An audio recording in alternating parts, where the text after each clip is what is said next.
ओम नमः शिवाय। जय माता दी। दोस्तों, महाशिवरात्रि के दिन हम अपने घर में पूजा कैसे करें? घर की सरल सामग्री से हम संपूर्ण पूजा करेंगे शिव जी का, घर में भी और मंदिर में भी। तो इस वीडियो को आप अंत तक देखें, इसमें संपूर्ण जानकारी भी आपको प्राप्त होगी। हमें क्या चढ़ानी है, कैसे चढ़ानी है और क्या नहीं चढ़ानी है। अपने घर की बिल्कुल सरल सामग्री से हम संपूर्ण पूजा करेंगे। तो वीडियो को आप अंत तक देखें। पसंद आए तो चैनल को जरूर सब्सक्राइब करें, बेल आइकन प्रेस कर दें जिससे आगे की वीडियो की नोटिफिकेशन मिल जाए। तो देखिए, एक पीतल की प्लेट में मैं शिव जी को स्थापित कर रही हूँ, क्योंकि अभी हम सबसे पहले घर में ही शिव जी का अभिषेक करेंगे। तो आप लोग के पास अगर इस प्रकार की शिव जी की मूर्ति है तो आप घर में भी अभिषेक करके ही पूजा करें। और तस्वीर है तो देखिए, अभिषेक वाली मिश्रित जल से आप उनकी फोटो को, उनकी तस्वीर को जरूर पोंछ दें। जल से कपड़ा गीला करके भी आप पोंछ सकते हैं। तो इसमें हम सभी सामग्री डालकर रखे हैं, जो अभिषेक की सामग्री हम शिव जी को अर्पित करते हैं। इसकी भी वीडियो आपको मेरे चैनल पे मिल जाएगी। शिव जी की अभिषेक करने के लिए महाशिवरात्रि के दिन जल के लोटे में हमें क्या क्या डालना चाहिए।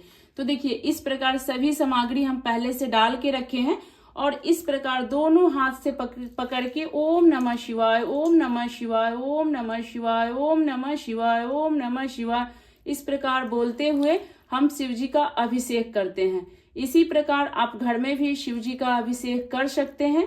इस प्रकार से देखिए, सारी सामग्री चढ़ाते हुए इस तरह से हम शिव जी का अभिषेक कर दिए हैं। ओम नमः शिवाय, ओम नमः शिवाय, ओम नमः शिवाय। तो यहाँ पे हम शिव जी का अभिषेक कर लिए हैं। तो देखिए, अभिषेक करने के बाद एक सूखे कपड़े से इस प्रकार से हम अच्छे से शिव जी की फोटो को, तस्वीर को या मूर्ति को इस तरह से आप बहुत ही अच्छे से साफ कर लें।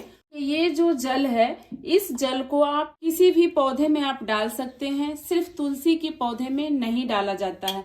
पहले इस जल को आप घर में छींट ले, फिर किसी भी पौधे में इसको अर्पित कर दें। शिव जी की फोटो रखने के लिए यहाँ पे काला तिल और अक्षत का आसन देते हुए हम शिव जी की तस्वीर को यहाँ स्थापित कर लेंगे। इस प्रकार से अब हम विधिवत पूजा करेंगे। ये पूजा आप अपने घर के पूजा मंदिर में ही करें, आपको अच्छे से सब कुछ समझ में आए, इसलिए मैं अलग करके आपको दिखा रही हूँ। देखिए, हम एक दीपक प्रज्वलित कर लेंगे। हम लोग शिव जी को जल अर्पित कर दिए हैं। तो देखिए, इस तरह से चावल का, मैं भांग के पत्ते का आसन देते हुए एक घी का दीपक प्रज्वलित कर ली हूँ। पूजा में हमें सबसे पहले दीपक प्रज्वलित करना चाहिए। दीपक हमारे पूजा का साक्षी होता है। उसके बाद देखिए, शिव जी का अब हम पूजन करेंगे। अभिषेक तो हमने कर लिया है, अब पूजन करते हैं। इस पीला चंदन को इस प्रकार हाथ पे गीला करके आप लगा लीजिए। आपके पास इसका पाउडर है तो पाउडर लगाएं। नमः शिवाय, ओम नमः शिवाय बोलते हुए हमें सभी सामग्री अर्पित करना है। उसके बाद हम शिव जी को हल्दी का टीका लगाएंगे। उसके बाद देखिए, कुमकुम का टीका लगाएंगे। उसके बाद हम यहाँ काला तिल अर्पित करेंगे, अक्षत अर्पित करेंगे। उसके बाद आती है भस्म। भस्म शिव जी को कैसे अर्पित किया जाता है, ध्यान पूर्वक देखिएगा। भस्म को इस उंगली से अर्पित नहीं किया जाता। इस तरह से भस्म उठाते हुए शिव जी के ऊपर ऐसे चढ़ाया जाता है। भस्म की शिव जी को टीका नहीं लगाया जाता, इस तरह से उनको भस्म चढ़ाया जाता है। बहुत अधिक प्रसन्न होते हैं बाबा शिव भस्म अर्पित करने से। उसके बाद देखिए, जनेऊ आपको मिल जाए तो शिव जी को आप जनेऊ जरूर अर्पित करें। इस प्रकार से हम शिव जी को जनेऊ अर्पित कर देंगे। उसके बाद देखिए, हम शिव जी को भांग अर्पित करते हैं और दूर्वा अर्पित करेंगे शिव जी को। बेलपत्र पर राम राम लिख करके रखें और 5 बेलपत्र ही अर्पित करें, लेकिन बेलपत्र पर इस तरह से राम राम आप जरूर लिख दे, तभी शिव जी को अर्पित करें। तो इस प्रकार हम शिव जी को बेलपत्र अर्पित कर देंगे। इस प्रकार से हम माता पार्वती को जल अर्पित करेंगे, गणेश भगवान को भी, कार्तिकेय भगवान को। 1 लोटा जल आप यहाँ पे जरूर रखें। उसके बाद देखिए, दूर्वा जो है, हम गणेश भगवान को दूर्वा अर्पित कर देंगे। माता पार्वती को हम लाल फूलों से श्रृंगार करेंगे। माता पार्वती को भी हम हल्दी अर्पित करेंगे, क्योंकि इनकी शादी की उस दिन वर्षगांठ है, तो हल्दी, कुमकुम सभी सामग्री हम अर्पित करेंगे।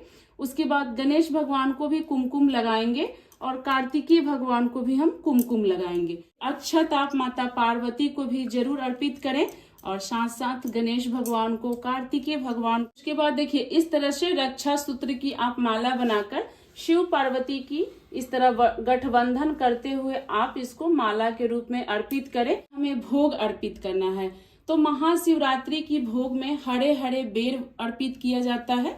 इसके साथ साथ आप मौसमी फलों की भी भोग लगा सकते हैं।